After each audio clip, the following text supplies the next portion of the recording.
Hey, welcome back. I'm Jason Hardy with Elite Barbecue Smokers. If you're like me and you got a Blackstone for Christmas, you know you're really happy, you're looking forward to using it. I know I am.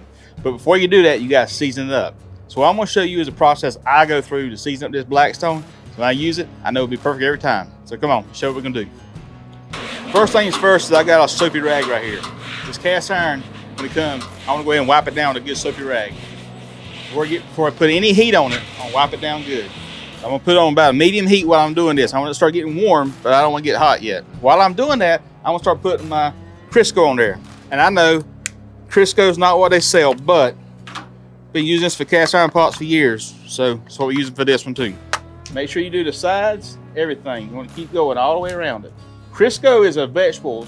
It doesn't have trans fat in it. It's really nice to use for this. What it also do is that it's got a pretty good smoke point. So therefore, that's what you're looking for with this. Make sure you get the edges, sides, the back, the whole 9 yards. Now, while I've got this, I'm gonna put a little more on there. I'm gonna start using those tongs to start spreading it out. What I wanna do is get this so it starts smoking good.